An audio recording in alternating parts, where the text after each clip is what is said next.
Good afternoon, people, and welcome back to We Are the South Stand, where I don't know what to say. Is it the day after the night before, or is it just today, the day that the Liverpool Super Team failed to beat a team that apparently was embarrassing for Manchester City to lose to at the back end of last season in the FA Cup final? I don't know. You tell me. Either way, smash the like button for those Liverpool tears. Of course, they'll downplay it. It is on the Community Shield. But Liverpool hold that. Oh, God. Congratulations to Crystal Palace as well. Now, the Court of UEFA, or whatever it is called, make sure you do the right thing tomorrow and give Crystal Palace the right European football. They deserve it, man. Come on. They beat us in the final. Now they've beat Liverpool in the Community Shield. But we are here to talk about our club. Manchester City 3, Palermo 0 last night. And I'm going to give you the 5 things that I took from it. Now, there's actually multiple things that I could mention.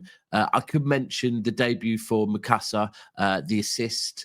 I think 15 of 18 completed passes, looking very physical, very involved, very confident. I could talk about Ait Nouri's feet. I could talk about Kuzanov putting in a couple of crunching challenges. What else is there? I could talk about Rico Lewis, how positive he was in the final third. What else did I have down? Savio, yet to be given a chance on the left. Frustrating, just like his shooting. However, overall good performance from Savio. But I'm going to go through the 5 main things that I took from the game. So, people, once again, please make sure you're liking and subscribing. Right, we're going to start off with, let's go with the most obvious. The most obvious one for me was Reijnders. Second half performance, sensational. Reijnders has come in and he is giving us everything we have been missing last season. First and foremost, goals. He's crashing the box like Gundogan used to. He's getting those goals that maybe last season we missed from Gundogan, we missed from De Bruyne, we missed from Foden. Reijnders is there. We saw it at AC Milan. First season, maybe not so many goals. Second season, he stepped it up and he's continuing it at City already. But also, it's not just that. It's his overall energy all around the pitch. The boss asks him to defend, he'll defend. If he wants him to do the box-to-box, no problem. And he's crashing the box for fun. So that was the first thing I take from it. He was my favourite signing of the summer. I've said that from the start. The most important signing, and I really do think we've got an absolute gem. He's unlucky to get a hat-trick. Took it round the keeper beautifully, just then fumbled it and fell over himself. But shout out to Reijnders, man. I expect him to be one of the first names on the team sheet this time next Saturday against Wolves. Then we move on to our second signing, the second thing we have learned. Now, Cherki. The player that maybe I wouldn't see as our most important, however, the one that I wanted the most. When we didn't get Wirtz, I said we must go and get Cherki. Now, Cherki's performance yesterday surprised me. I'm not going to act like I've been watching him for years and years and years, right? So I have to go by some of the things we hear. Some of the things we hear is that, his work rate isn't that great. Listen, that guy in that first half was absolutely everywhere. He's not a 10. For me, he's everything. And it was very interesting to see how he was kind of popping up on that right-hand side of midfield, a bit like where Kevin De Bruyne is.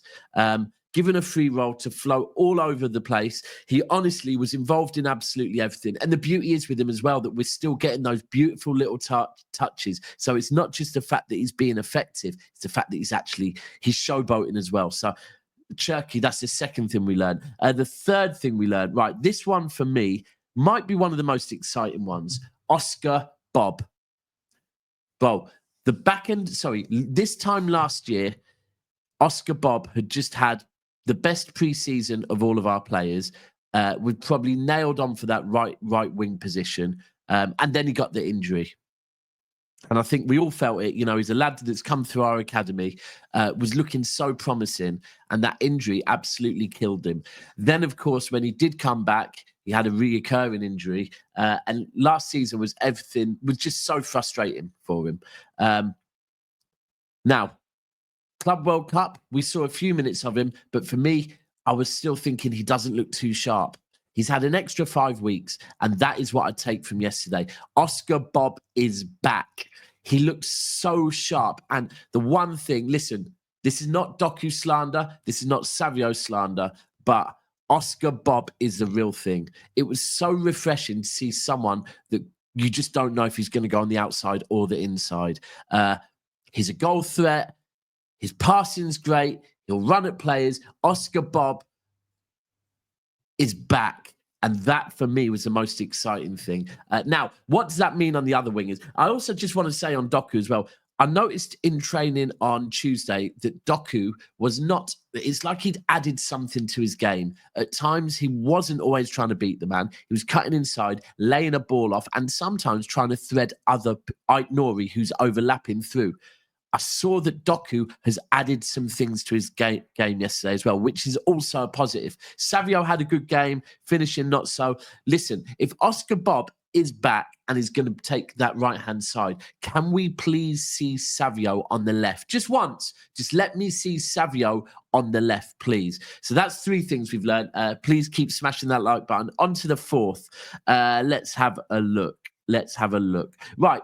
The 4th thing for me was James Trafford. Now, I think we'll all agree that the opening 5-10 minutes was a little bit shaky from Manchester City, but we have to remember this is a new goalkeeper. This was a Kuzanov-Stones partnership, which I don't believe we've seen so far. Rico Lewis on the right, Ait Nouri on the left. So this defence has not played with each other, especially not with the goalkeeper. And of course, in the opening couple of minutes, Trafford maybe took one touch too many, maybe even a little bit too heavy. And, you know, it got closed down, ball went out of play. Some said maybe the pass shouldn't have gone back to him. However, what I absolutely loved after that is that James Trafford did not change. He looked like a goalkeeper that is very, very comfortable with the ball at his feet. And listen, we all know how important that is. Of course, there's going to be moments when we're going to look at his shot stopping. We're going to look at his distribution. We're going to look at his coming out and claiming crosses. And he did some of that yesterday. But the most important thing for me was just how comfortable and how quickly James Trafford was just settling straight back in at Manchester City and comfortable with the ball at his feet. That is going to be huge for us this season. Sooner or later, James Trafford, whether he starts the season or he gets called on further in, it's going to be very important to have a goalkeeper that is comfortable to just fit in the system like that is priceless. And then we move on to the last talking point, the 5th thing we learned. Right, so Rodri, we now know, is going to be out, not fully match fit until after the international break. And hold tight, my boy Hamza, who the other day actually did point out, this is World Cup season, and Rodri is going to have his eyes on that World Cup. He's 29. So he's not going to want to be rushed back. So listen, the 6th role is a very important thing. Something that we were all, I'm sure, happy about yesterday was some of the things we didn't get to see enough of in the Club World Cup. We got to see Kuzanov. We got to see O'Reilly in maybe more of a natural position for him. We got to see more of Cherki. We got to see Oscar Bobb back. Most importantly, we got to see Nico Gonzalez in the 6th role. Now, was it the perfect game? No, it wasn't. However, he certainly showed that he can do the 6th role. He's got things to improve on. He does need to improve on, personally for me, breaking up counters, but that will come with time. It's nice to see Pep give the lad a chance and him actually step up and take it. Of course, second half, we saw changes, things that I weren't happy about. Listen, I've made it very clear. Doku Haaland link up, I'm questioning it. We had that. We had Nunes coming on at right back. Do I want a new right back? Of course I do. But we did also see Bernardo Silva and Gundogan in the middle. Now, I get it. I wish I would have seen Gonzalez for 2 halves just to see if he can do it or not. However, the conditions, it was hot. Second half, it was more of a Bernardo Reijnders, Gundogan pivot, which means you will say the uncles. Now, yes, I know it's not what we want to see. I've made it very clear again that for me, I only want to see one of the 3 uncles in the middle. However, let's be real. They did absolutely nothing wrong. For me, Gundogan looked sharp again. One of his passes, absolutely beautiful. Bernardo Silva, energy all over the gaff. And Reijnders with him, just, he's, well, everything. We've already spoken Reijnders. For me, what we saw yesterday is that right now, we are getting used to the fact that we're going to have to play without Rodri some of this season. We have options. I want to see Nico Gonzalez there, whether it be Nico Gonzalez with Reijnders, Nico and Cherki. For me, that's probably the one I want to see next week against Wolves. However, we've got options. People, I'm just asking you, right? Let's not just give slander to Bernardo and Gundogan for the sake of it. If they have a good game, we should say it. Gundogan had a good second half yesterday.